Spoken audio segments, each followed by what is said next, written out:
मुख्यमंत्री होने के नाते आपने प्रॉपर्टी डिक्लेरेशन, चूंकि ये पहले नहीं था, इसी में पकड़ाए आप लोग। माननीय मुख्यमंत्री जी ने यह कहा कि मंत्री परिषद के जो माननीय सदस्य होंगे उनको अपनी संपत्ति की घोषणा करनी होगी। उप मुख्यमंत्री थे, आपने अपनी संपत्ति की घोषणा की। ये कागजात है, ये कागजात में भी इस प्लॉट की चर्चा आप करने को तैयार नहीं है, इसको नहीं लिख रहे हैं। कहां फर्जीवाड़ा करिएगा। जमीन फर्जी तरीके से लिखवा लिया, उसके बाद जिस जमीन की वैधानिकता पर ही सवाल है, आपने क्या किया साहब? आपने सीधे तौर पर उसको हलफनामे में दिया, एक संपत्ति का, तो तेज प्रताप यादव और तरुण कुमार यादव का, उसमें एक संपत्ति का, एक को क्यों छिपा लिया? जब वो संपत्ति ही अवैध है, इंडियन कॉन्ट्रैक्ट एक्ट के तहत वो अवैध है, मेजोरिटी एक्ट के तहत बालिग होने का अधिकार 18 वर्ष में है, तो जमीन कैसे खरीद लिया? मूल सवाल है कि जमीन कैसे आपके नाम से हुआ, ये तो बताना पड़ेगा आपको। ये कानून का सीधा उल्लंघन है। और उस समय आपकी उम्र मात्र 4 वर्ष थी। 4 वर्ष में जमीन, भाई ये तो क्षमता किसी में नहीं है। ये क्षमता किसी भी व्यक्ति में यह हासिल नहीं है कि 4 वर्ष की उम्र में जमीन कोई खरीद लेगा। तो हम यह जानना चाहते हैं कि अब आपको मालूम है कि नहीं, वकील से सलाह उला ले लीजिएगा, क्योंकि कानून पढ़िए। कानून खाली पटियाला कोर्ट में दंडवत रहने से नहीं हो जाता है। और आपने एफिडेविट दिया, पता है इंडियन एफिडेविट एक्ट, भारतीय शपथ अधिनियम 1963 में क्या है प्रावधान? कोई व्यक्ति अगर गलत एफिडेविट देता है तो धारा 340 के अंतर्गत कंप्लेन दायर हो सकता है आपके खिलाफ। याद रखिएगा ये सब। भारतीय शपथ अधिनियम 1963 क्या धारा 340, 420 का मुकदमा में तो आप लोग एक्सपर्ट हैं, सब पर है 420 का मुकदमा आपके यहाँ, लेकिन धारा 340 के तहत आप पर कंप्लेन दायर हो सकता है। और आपने जमीन लिया, मैं आपसे जानना चाहता हूं कहां है पैन नंबर उस संपत्ति का? पैन नंबर जो आपने जमीन लिया है, उस जमीन के कागजात में कहां है पैन नंबर? बताइए। पैन नंबर कब से प्रभावी है? 1993 में आपने जमीन लिया है।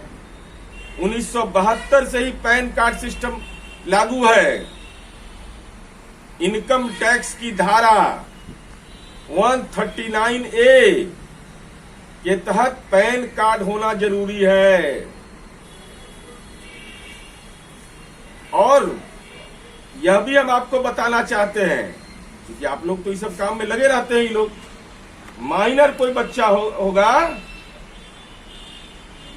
तो जब पैन कार्ड उसका बनता है तो उसका आइडेंटिफिकेशन नहीं हो सकता है, क्योंकि इस पर माइनर का फोटो और सिग्नेचर होता है। माइनर का पैन कार्ड बनेगा तो गार्जियनशिप उसमें लिखाएगा। किसका गार्जियनशिप है? आपके पिता ने क्यों नहीं अपना गार्जियनशिप लिखा? वो बताते ना। वो कहा, ये सवाल इसलिए महत्वपूर्ण है,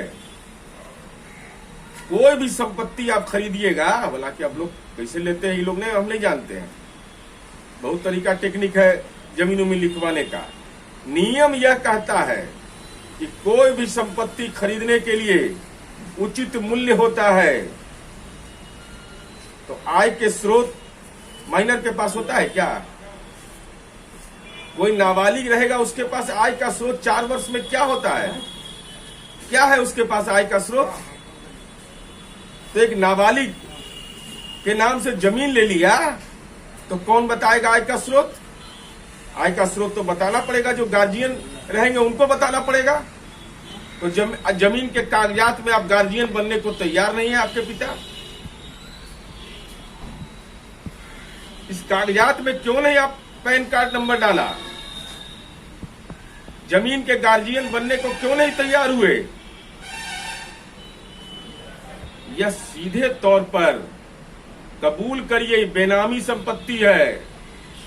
एक गलती किया, नाबालिग के नाम से जमीन ले लिया, लेने के बाद एक गलती को छिपा लिया, एक प्लॉट को चुनावी हलफनामे में आप दे रहे हैं, उसको वैध बना रहे हैं। अरे आपको पता नहीं है कि एफिडेविट एक्ट क्या है? कौन है सलाहकार आपका? कौन ऐसा सलाह देता है आपको चुनावी हलफनामे में दायर करने के लिए? ये महत्वपूर्ण विषय है। इसलिए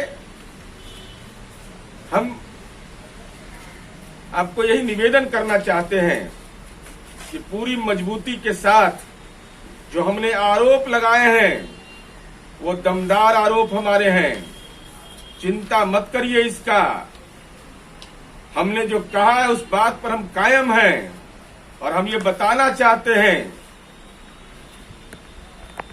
कि आपको मालूम है कि नहीं, बेनामी प्रॉपर्टी ट्रांजैक्शन एक्ट 1988 प्रभावी है। इसमें आपने जो ये संपत्ति ली है वह सीधे तौर पर बेनामी है, नाम निक नेम के आधार पर। और हम ये जानना चाहते हैं, आप ये बता दीजिए कि भाई आप तो पढ़े हैं, तो निक नेम पर संपत्ति खरीद रहे थे और स्कूल में क्या नामाकरण कराए थे वह बताइए। कुछ तो प्रमाण दीजिए कि सीधे चुनाव आयोग में जो हलफनामा आपने दे दिया, जो बिल्कुल ही अवैध इस मामले में है कि नाबालिग के नाम पर आपने जमीन ले लिया। तो हम आपसे ही विनती करेंगे, आप तमाम साथियों से, कि आप समाज के अंदर राजनीति कोई व्यवसाय नहीं है, धंधा नहीं है। ये इतना बड़ा गुनाह इन लोगों ने किया है। समाज के अंदर में राजनीति को व्यापार बना करके, जैसे पुराने जमाने में लोग कहता था सीलिंग एक्ट से बचने के लिए हाथी बैल भैंस के नाम पर जमीन लोग करवा देता था निबंधन, वही हाल है। इसलिए सही जवाब दीजिए, हम अनुरोध करेंगे, नहीं तो मेरा संपत्ति खोजो अभियान जारी रहेगा। अनवरत मैं उसको चलाता रहूंगा जब तक आप सही रूप से यह बताइए कि आपने यह गुनाह क्यों किया इस बिहार में। हम यही आपसे निवेदन करने के लिए आज आपके बीच आए थे। हमारी उम्मीद है कि हमारी बात हो सकती है, कुछ लोग को कड़वी लगती होगी, तीखा लगता होगा, लेकिन राजनीति में भ्रष्टाचार करने वाले लोगों को बेनकाब करना सामाजिक जीवन का उत्तरदायित्व है। उस उत्तरदायित्व का निर्वहन करता रहूंगा। धन्यवाद, आभार।